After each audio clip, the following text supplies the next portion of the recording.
Capítulo 9.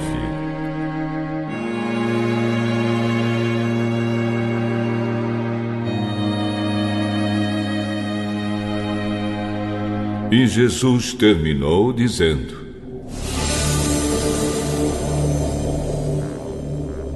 Eu afirmo a vocês que isto é verdade. Estão aqui algumas pessoas que não morrerão antes de verem o reino de Deus chegar com poder.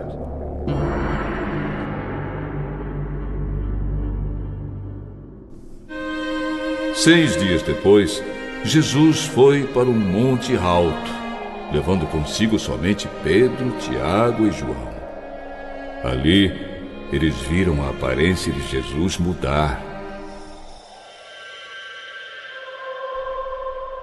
A sua roupa ficou muito branca e brilhante, mais do que qualquer lavadeira seria capaz de deixar. E os 3 discípulos viram Elias e Moisés conversando com Jesus. Então Pedro disse a Jesus: Mestre, como é bom estarmos aqui. Vamos armar 3 barracas, uma para o Senhor, outra para Moisés e outra para Elias. Pedro não sabia o que deveria dizer, pois ele e os outros 2 discípulos estavam apavorados. Logo depois, uma nuvem os cobriu, e dela veio uma voz: Este é o meu filho querido, escutem o que ele diz. Aí os discípulos olharam em volta e viram somente Jesus com eles. Quando estavam descendo do monte, Jesus mandou que não contassem a ninguém o que tinham visto, até que o Filho do Homem ressuscitasse.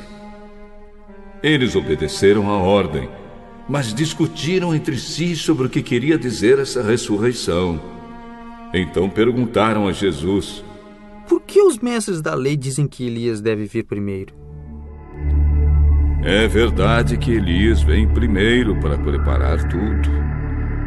Mas por que é que as Escrituras Sagradas afirmam que o Filho do Homem vai sofrer muito e ser rejeitado? Eu afirmo a vocês que Elias já veio, e o maltrataram como quiseram, conforme as Escrituras dizem a respeito dele.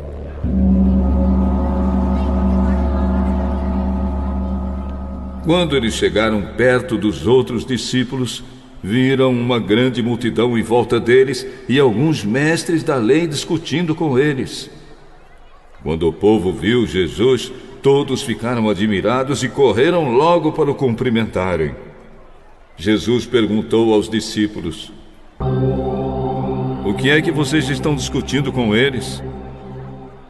Um homem que estava na multidão respondeu: Mestre, eu trouxe meu filho para o Senhor, porque ele está dominado por um espírito mau e não pode falar. Sempre que o espírito ataca o meu filho, joga-o no chão, e ele começa a espumar e a ranger os dentes, e ele está ficando cada vez mais fraco. Já pedi aos discípulos do Senhor que o expulsassem o espírito, mas eles não conseguiram. Jesus disse: Gente sem fé, até quando ficarei com vocês? Até quando terei de aguentá-los? Tragam o menino aqui. Quando o levaram, o espírito viu Jesus e sacudiu com força o menino. Ele caiu e começou a rolar no chão, espumando pela boca. Aí Jesus perguntou ao pai: Quanto tempo faz que o seu filho está assim? Ele está assim desde pequeno. Muitas vezes o espírito joga no fogo e na água para matá-lo. Mas se o Senhor pode, então nos ajude. Tenha pena de nós. Se eu posso, tudo é possível para quem tem fé. Eu tenho fé. Ajude-me a ter mais fé ainda. Quando Jesus viu que muita gente estava se juntando ao redor dele, ordenou ao espírito mau: espírito surdo-mudo, saia desse menino e nunca mais entre nele. O espírito gritou,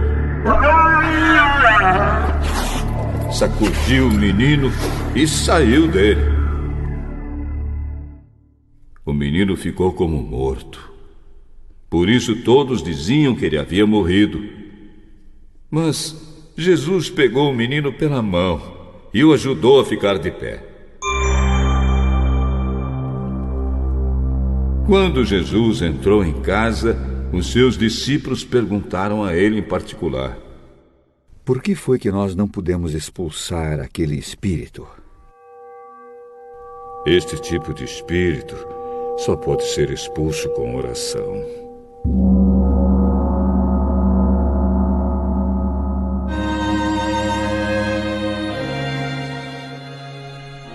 Jesus e os discípulos saíram daquele lugar e continuaram atravessando a Galileia.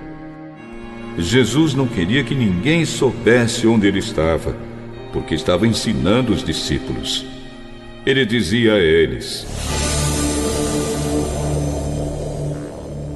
o Filho do Homem será entregue nas mãos dos homens, e eles vão matá-lo, mas 3 dias depois ele ressuscitará.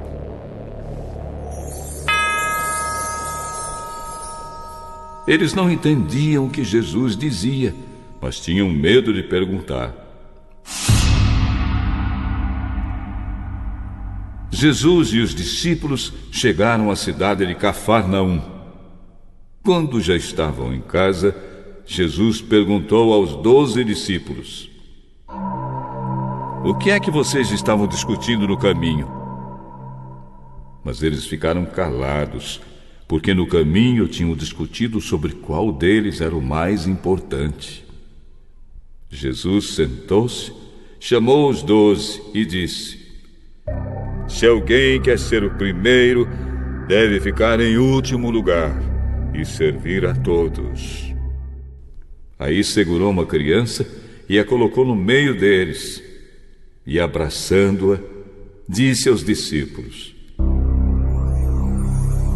aquele que, por ser meu seguidor, receber uma criança como esta, estará também me recebendo. E quem me receber, não recebe somente a mim, mas também aquele que me enviou.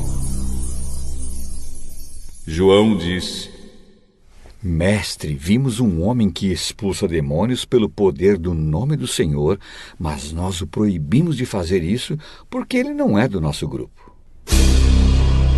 Não o proíbam, pois não há ninguém que faça milagres pelo poder do meu nome e logo depois seja capaz de falar mal de mim. Porque quem não é contra nós é por nós. Eu afirmo a vocês que isto é verdade. Quem der um copo de água a vocês, porque vocês são de Cristo, com toda certeza receberá a sua recompensa. Quanto a estes pequeninos que creem em mim, se alguém for culpado de um deles me abandonar, seria melhor para essa pessoa que ela fosse jogada no mar com uma pedra grande amarrada no pescoço.